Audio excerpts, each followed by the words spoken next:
Do you remember back in February when Donald Trump said this? To the great, proud people of Iran, I say tonight that the hour of your freedom is at hand. Stay sheltered. Don't leave your home. It's very dangerous outside. Bombs will be dropping everywhere. When we are finished, take over your government. It was his first message announcing the beginning of the war in Iran. Trump boldly told the Iranian people to be ready to overthrow their government. This will be probably your only chance for generations. For many years you have asked for America's help, but you never got it. No president was willing to do what I am willing to do tonight. It was very inspirational rhetoric. Now is the time to seize control of your destiny and to unleash the prosperous and glorious future that is close within your reach. This is the moment for action. Do not let it pass. Now, when was the moment for action exactly? Did we miss it? Were any destinies actually seized? Because now Donald Trump is telling us that the war is over. On Sunday, we reached an agreement with Iran that achieves everything we set out to accomplish, everything and much more. It seems that the promise to help the Iranian people overthrow their oppressors has been tossed down the memory hole. Ending the current conflict, reopening the Strait of Hormuz, and preventing Iran from ever obtaining a nuclear weapon. The new deal Trump is negotiating appears to be essentially the same as the Iran nuclear deal struck by Barack Obama and torn up by Trump in 2018, except it's a bit worse. Well, it's much worse. But regardless of what you think about Trump's deal, I think most people around the world would agree that the war being over is a good thing, even if the deal is embarrassing for one side.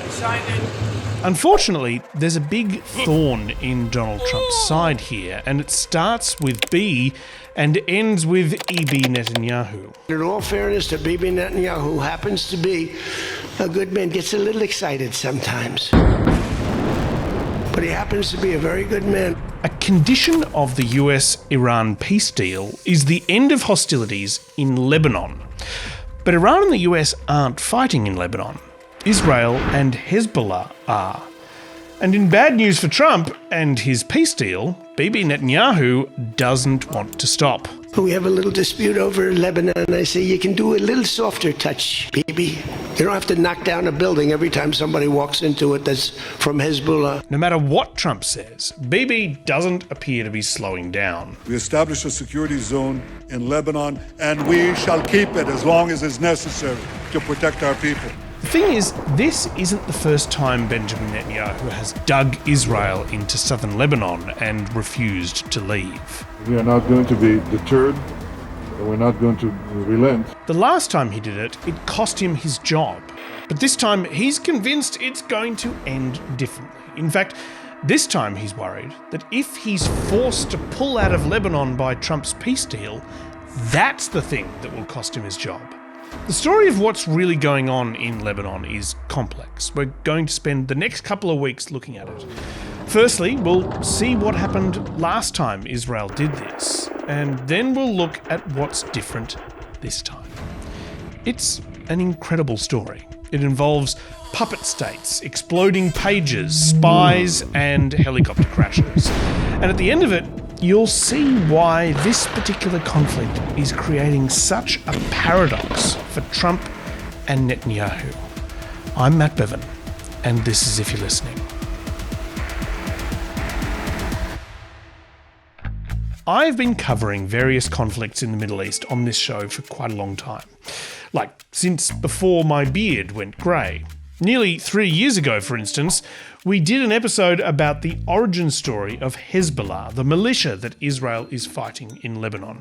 Feel free to go back and watch that episode if you like, but for the purposes of today, I'm going to bring 2023 Brown Beard me in to give you a quick rundown. Right, Brown Beard? Okay. Oh, hang on.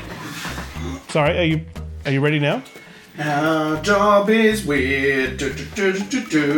Oh, you have no idea, buddy. Now, tell us about Lebanon. It's the most religiously diverse country in the Middle East, by far. more or less evenly balanced between Christians and the two major branches of Islam, Sunni and Shia. Only 15% are Shiites. And Iran is the only Muslim country led by a Shiite, the Ayatollah Khomeini. Sunnis and Shiites do not always get along. Historically, the division between Sunnis and Shiites has led to intense conflict, which has at times erupted in war. But in Lebanon, the mountains have separated these groups. You have to be a lot angrier to attack someone over a mountain than across a plain. This has maintained a centuries-long balance, but in the 1970s, something rapidly changed. Happy? Yes, thanks. A lot of good grabs in this. Yeah, pretty happy with the grabs. I agree. Nice job. You go get some lunch or something. Kebab, kebab, kebab, kebab. Yeah, thanks for that. Still dealing with the ramifications of my 2023 kebab addiction. Anyway, yes, the thing is, the ancient balance of religions in Lebanon was shifting. After wars in the Middle East through the late 60s and early 70s, the arrival of hundreds of thousands of Palestinian refugees upset the balance. Palestinians tend to be Sunnis, and they were moving into an area dominated by Shias. Nearly 30 years ago, they fled from the state which is now Israel. As refugees, they moved into other Arab countries, determined to win back the land which they believed to be theirs. After they were repeatedly pushed out of other Arab states, they ended up in the mountains of southern Lebanon. Thus, the Lebanon became their last refuge. Their presence in Lebanon led to two overlapping conflicts. One was a Lebanese civil war. The war has lasted 12 months. It has ruined a country and destroyed a nation. There is supposed to be a ceasefire in the Lebanon, but it means nothing. There have been 28 ceasefires, and each of them has been followed by even fiercer fighting. The other conflict was between the Palestinian Liberation Organization, a militia led by Yasser Arafat, and Israel. The PLO were using their newfound stronghold in the south of Lebanon to launch terrorist attacks on towns in the northern Israeli region of Galilee. A few hours ago, we stood in the shattered classroom where 21 Israeli teenagers were massacred as troops stormed the building trying to save them. The largest and most vulnerable town in the Galilee region is Kiryat Shimona. It sits at the bottom of a cliff with Lebanon at the top. Kiryat Shimona is the soft underbelly of Israel. The people there were constantly under threat of attack from terrorists. 10 metres below ground, the school children of Kiryat Shimona spend one day each week studying in classrooms designed to withstand rocket and shell attacks. The PLO used this proximity to their advantage. The PLO's tactic was to break the nerve of Kiryat Shimona and trigger an exodus from Israel's northern settlements. Suffice to say, Israelis who lived in the Galilee towns like Kiryat Shimona were seriously concerned about their safety. The town has full-time psychologists helping people to deal with fear. The government promised that it would fight back. Israel served notice on the guerrillas that it's prepared to match murder with murder. But that was a long-term project. In the short term, the best way to protect these citizens was to establish a buffer zone between them and their attackers to make the area less vulnerable. How were they going to do this? Well, the Israeli government figured they had two choices.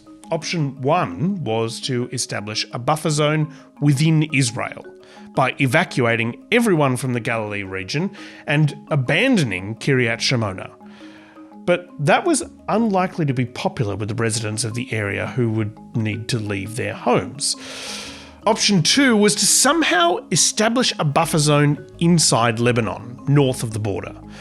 That would mean that everyone in Kiryat Shimona and the rest of the Galilee region could stay put. But it would mean Israel taking control of a large area of southern Lebanon, which was filled with people who might not like that very much. Doing that with the Israeli military would be very difficult. Convincing the Lebanese military to do it would be impossible. They were in the midst of a civil war, and anyway, they weren't keen to do Israel any favours. But if you can't do it, and Lebanon won't do it, who else will? A right-wing Christian militia has carved out a state within a state in southern Lebanon. Known as Free Lebanon, its 100,000 residents live a precarious existence between combatants engaged in a 30-year war of attrition. In 1979, in the midst of the Lebanese civil war, a tiny new nation was created, the State of Free Lebanon. It joined a long tradition of countries with names that are, let's say, aspirational at best. Your Democratic People's Republic of Korea and your Free China, which at the time were not democratic or free at all. Free Lebanon is the name that Christian and right-wing militia have given to the 10 to 20 kilometre wide corridor that runs along the southern Lebanon border. The State of Free Lebanon was a very, very strange little entity. It was set up by a Catholic officer who had defected from the Lebanese army, a guy named Saad Haddad. What we are asking is Lebanon for all the Lebanese, but each one should have the freedom of practicing his faith without being persecuted. Major Haddad had swiped a few tanks before he left the army and said that they now belonged to what he was calling his South Lebanon army. He then used that army to carve out the territory and declared that it was the only truly Lebanese part of Lebanon. Then he declared himself president of the new enclave. He does have his own administration, his own militia. He's planning a television station and his first airport. And from his radio station here, he can beam his message to all of Lebanon and to most of the rest of the Middle East as well. Now, this radio station was not at all what you'd expect in this part of the world. It was a mix of Haddad's propaganda and American Christian evangelical music. WORD and KING, dedicated to bringing a measure of peace to a troubled world. Now back to music here at WORD and KING. In the morning, I will sing of your love. It probably won't surprise you to find out that the business of running a micronation, complete with a militia and radio station, isn't cheap. In fact, it's one of the more expensive things that a person can do. Fortunately, though, Haddad had a little bit of help propping the whole thing up.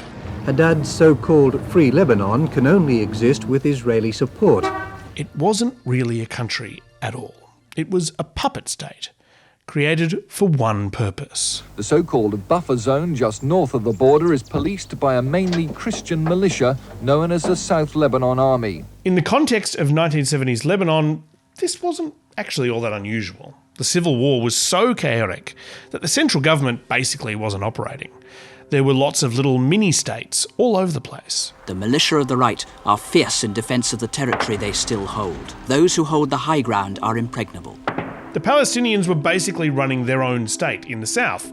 The conservative Christians in Beirut were running their own state in the west. So really, what's one more state? It just so happened that the southernmost mini-state, the State of Free Lebanon, protected by the South Lebanon Army, was a puppet state of Israel. Interestingly, the residents of the area didn't kick up all that much of a fuss about their new leadership. South Lebanon is mostly populated by Shiites, who hated the Sunni PLO just as much as the Israelis did. The whole situation very much had the enemy of my enemy is my friend energy. So it did at least have a theoretical chance of working. The Israelis, along with Saad Haddad and his South Lebanon army, were using this conveniently placed stronghold to fight the PLO, so the local Shiites were more than happy to stay out of their way. The problem wasn't in the theory, it was in the execution. Saad Haddad's army wasn't really up to the task of preventing PLO guerrillas from getting through his narrow territory into Israel. Operating as it does with vintage weaponry such as Second World War Soviet tanks and plagued by desertions, this militia could not withstand a determined Muslim onslaught. Which meant the buffer zone wasn't working, and attacks on Israeli civilians in the Galilee region continued. Prime Minister Begin claims more than 150 Israelis have been assassinated on the country's northern border during the last 12 months by PLO guerrillas in southern Lebanon. So in 1982, the Israeli military launched a full-blown invasion of Lebanon in an attempt to destroy the PLO. And as the tanks rolled north across the border, they promised to bring a lasting peace to the population of northern Israel. They called it Operation Peace for Galilee. The effects of the invasion were horrific. Lebanese civilians and Palestinian refugees were killed as Israeli forces swept through the country. What started out as a punitive raid into Lebanon 4 weeks ago has turned into what some are calling the brutal final solution to the Palestinian problem. In terms of achieving its objectives, the invasion went about as well as the Iran war in 2026, in that it failed spectacularly. The PLO leadership, including head honcho Yasser Arafat, escaped to Tunisia, and hundreds of Israeli soldiers and thousands of Lebanese civilians were killed. By 1985, Israel realised that to fully achieve their objective of destroying the PLO, they would have to occupy all of Lebanon indefinitely, and that wasn't going to be popular with their international allies. So they withdrew to the buffer zone area that Saad Haddad had been guarding for them. The pretense of the State of Free Lebanon was dropped at this point. This was now clearly an area of Lebanon under Israeli occupation to provide security for Israeli citizens living in the Galilee. Israel created this 75-mile-long buffer zone, placing Israeli towns like Metula, Kiryat Shmona, and Nahariya largely out of the guerrillas' rocket range. Now, by this stage, Saad Haddad had died of cancer, and his death, paired with Israel's invasion and occupation, had made the job of maintaining the security zone in the south of Lebanon much harder, largely because all those things had seriously upset the people who actually lived in the zone. And it operates amongst a Shiite Muslim population, which Israel managed by its occupation to turn from a relatively neutral neighbour into an implacable foe. The Shiite Muslims in southern Lebanon had initially greeted the Israelis as liberators, hoping that they would crush the predominantly Sunni PLO. But the botched invasion and occupation that resulted in so many Lebanese civilian casualties had turned them against Israel. As the Israelis retreated, the citizens of the Galilee were again under threat. Once again, Israelis in the north are preparing themselves for a new onslaught. Their enemy may have changed, the Palestinians have been replaced by Shiite Muslims, but they are nevertheless preparing for the worst. Now, an important thing to note here is what those Shiite Muslim militants called themselves. Hezbollah, the Party of God, the most fanatical of Lebanon's Shiite Muslims, are now firmly, openly, and successfully established in Beirut. Hezbollah, a political and military movement supported by the Iranian government under Ayatollah Khomeini. Day by day, their following grows, as once moderate Shiites abandon Western ways and embrace the teachings of Ayatollah Khomeini. With Iranian financing, Hezbollah created their own quasi-state entity, which was pretty similar to Saad Haddad's South Lebanese army. They even had their own TV and radio stations. Obviously, though, it was a lot less Christian music and youth pastor vibes, and a lot more of this.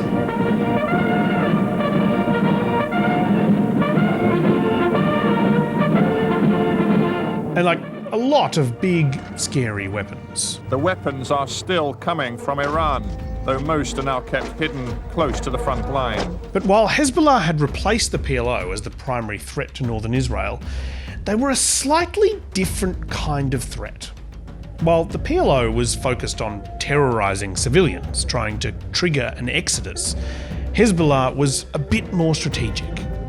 They were primarily a challenge to the Israeli military, using civilian attacks as a tool of retaliation and pressure, not the main event. For the people of Galilee, they were a worry, but not one that made Kiryat Shmona unlivable.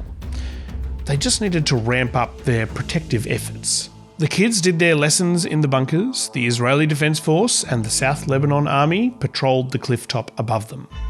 To them, Hezbollah was more of a vague existential risk rather than something that invaded your nightmares. For the Israeli military, though, it was a different story. Nightfall is not an end, but a beginning of the fighting. A machine gun fires toward where the last Hezbollah attack came from. Gradually, the Israeli military casualty list grew, past a dozen, then past 100. And then one day in 1997, something happened that changed the Israeli population's appetite for the continued occupation of this part of Lebanon. They began burying the dead in Israel, the first of 73 funerals, after a tragedy that has left the Jewish state stunned. The 73 dead were soldiers, killed when 2 Air Force transport helicopters collided just east of Kiryat Shmona. Parents, brothers and a little sister grieved along with friends in a picture being repeated in so many places across Israel. But the government knew that this disaster could have serious ramifications, not because of what had happened or even how many people had died, but because of where the helicopters were going. The soldiers on board the doomed helicopters were being ferried to South Lebanon, where Israel's continuing occupation claims a steady stream of Israeli lives. It's increasingly unpopular and debate about its worth is intensifying. The people of Israel were fed up with the death toll on their northern border. But the Prime Minister at the time, a young fellow by the name of Bibi Netanyahu, insisted that this terrible accident wouldn't change anything about their strategy in Lebanon. We are not going to be deterred, and we're not going to relent. We shall defend our country, we shall reduce the risk, ultimately we shall achieve the peace. But protests by the families of soldiers deployed to Lebanon grew. And at the following election, Netanyahu was defeated by a candidate who had made a clear promise. The new leader has promised to withdraw Israeli soldiers from their buffer zone in southern Lebanon without risking the security of Israel's northern residents. A year later, the IDF were out of southern Lebanon, and that area belonged to the Lebanese people again. Lebanon is celebrating liberation. 2 decades of Israeli occupation of the southern 10% of the country finally came to an end in the early hours of the morning. The last Israeli tank rolled back across the border. And you might be asking, what happened to the South Lebanon Army, the outfit set up by Saad Haddad back in the 1970s? Well, Israel says it's preparing to accept 10,000 refugees, soldiers and supporters of the Israeli-backed militia, the South Lebanon Army. The puppet state collapsed instantly, like any puppet does when its strings are cut. Hezbollah claimed the former state of Free Lebanon just hours after the withdrawal.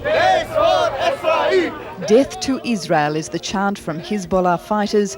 It's not new, but now they're right on Israel's doorstep. Hezbollah fighters advanced right up to the border fence and started shouting taunts at the Israelis on the other side. We can't do anything when women and children are here, this Hezbollah fighter tells me in German, but in the dark, you'll see, we'll kill them all. And yet, despite the clear threat of escalation, the violence did not escalate all that much. For the next 23 years, excepting a flare-up here and there, the border zone was relatively peaceful. But Hezbollah didn't want Israel to think they were no longer a threat. This prolonged window of peace gave them a lot of time to arm themselves. Hezbollah has about 100,000 missiles south of the Litani River in southern Lebanon there. All those missiles are pointed in towards Israel. They were waiting for their moment to unleash those missiles. And that moment came in 2023. Israel has now launched artillery strikes into Lebanon after Hezbollah claimed responsibility for a number of mortar attacks. Following Hamas's attack on Israel on the 7th of October 2023, Hezbollah entered the war on Hamas's side. And we've already seen Hezbollah in southern Lebanon firing rockets into northern Israel. The attacks led to Israel doing something they hoped they would never have to do. They started evacuating Galilee towns. After days of escalating clashes on its border with Lebanon, Israel has declared some areas closed military zones, forcing residents to leave. The risk has emptied towns across the north. Its women and children are gone, as its men prepare for war. In the eastern Galilee alone, where Kiryat Shmona is located, over 39,000 residents were displaced. And the people who left wondered when they'd be able to return to their homes. So you're worried about going back? Yes, of course. I'm terrified. I have a child, she's 10 years old. I don't want to live like this. It's a problem. Any conflict with Hezbollah is bound to be broader and could be even deadlier than the war in Gaza. The group is far bigger than Hamas. For a country built on the promise that Jews would always have a safe place to live, being forced to evacuate the Galilee again was a massive humiliation. It was an admission of strategic failure, essentially handing territory to the enemy. The people who fled were promised it was only temporary. They would be able to return home soon.